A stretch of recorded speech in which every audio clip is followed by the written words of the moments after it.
Hello and welcome back to another video. I am Angst, but you can call me Katie. Domestic abuse and violence are an unfortunate reality for too many people. These people end up stuck in toxic relationships, partnerships, and marriages because of fear. I'm here today to bring you out of that fear with a few tips and pieces of information to get out, get safe, and get help. No, damn it. How about me? Oh fuck! That's so cute. Batman's the most safe person.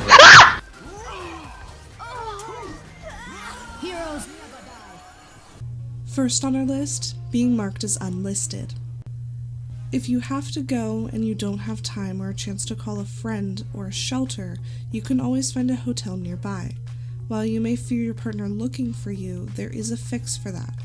One thing many people don't know about hotels is that you can ask the front desk clerk to put you as unlisted. This means that as far as anyone other than you and the clerk are concerned, you are not there. If someone tries to call and request your room number, they'll be told nobody under that name is a registered guest. The same would be said if someone shows up at the desk asking for you. Being unlisted means you're basically untouchable.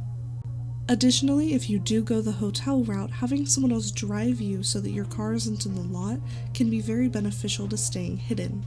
Alternatively, park your car across the street or down a few blocks so that it's not obvious where your location is.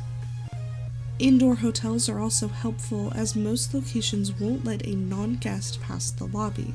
Some hotels will put people who are hiding from abusers on a higher floor or a certain area of the hotel, so don't be afraid to ask for a far-off room just for some peace of mind. Most places are very accommodating if you're reasonable and calm. Second on our list, use a safe word and the buddy system. And no, I don't mean in your relationship. Have a safe word that you can text or say to your closest trusted friends if and when you need help getting out. Obviously, they'll need to know in advance what it is, but don't worry too much about making an escape plan or an overnight plan. Do that once you're away from your abuser and have some sense of security with this trusted friend. As for who you can turn to, pick someone you communicate with somewhat regularly, if not near daily, like an old friend from school, a coworker, a cousin.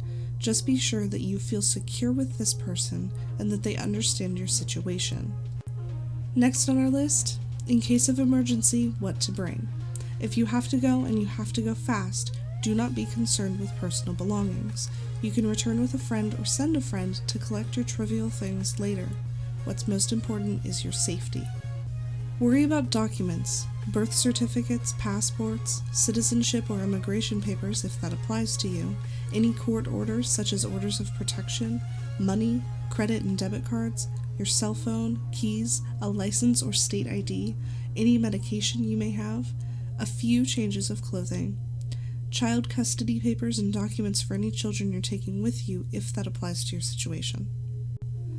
Number 4, don't compare your situation. Abuse is abuse. Even if you were assaulted but not physically injured, even if you hit back in self-defense, even if it happened when there was alcohol involved. Abuse is not defined by the severity of injuries or by the number of police reports made. Avoid comparing your experience to that of other people. It will not help you in the long run. Next on our list, beware of isolation. One control tactic used by abusers to separate victims from supporters that might otherwise identify the abuse or assist the victim is isolation. This can be accomplished by physically moving the victim, disabling a communication device, or turning them against their friends, family, and coworkers.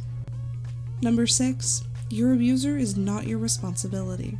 An abuser's job is simply made easier when a victim believes that they can stop the violence by being a better partner or spouse, fixing the abuser's problems, or making excuses for their behavior. It is not your responsibility to save this damaged partner. And finally, know the signs. Does your spouse or partner regularly find fault with you or tell you that you're worthless? Does your spouse or partner refuse to let you have or see friends, and do they tell you when you can't be friends with someone? Does your spouse or partner keep you from seeing your family? Does your spouse or partner try to keep you from leaving the house or a social gathering without them for no valid reason? Does your spouse or partner cause fear within you by the things they say? Does your spouse or partner threaten you?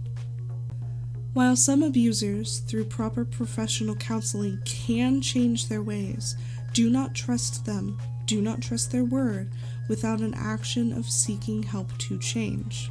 That kind of change requires long-term help, and yes, without that help, the abuse usually does get worse over time. The ability to recognize that you need help and to begin seeking it is not a sign of weakness. It is a sign of courage, determination, and strength. If you or someone you know, regardless of gender or orientation, is a victim of domestic violence or abuse, please seek help immediately. You could effectively be saving a life. In the description below, you will find a link to the National Coalition Against Domestic Violence for more information of what to do. Additionally, you will see a link to domestic shelters with contact information of local help and shelters near you. Alternatively, you can call the National Domestic Violence Hotline, also in the top of the description below, at 1-800-799-7233. That's going to be it for this video. Like, comment, and share as you please, and I will see you in the next one. Okay, bye.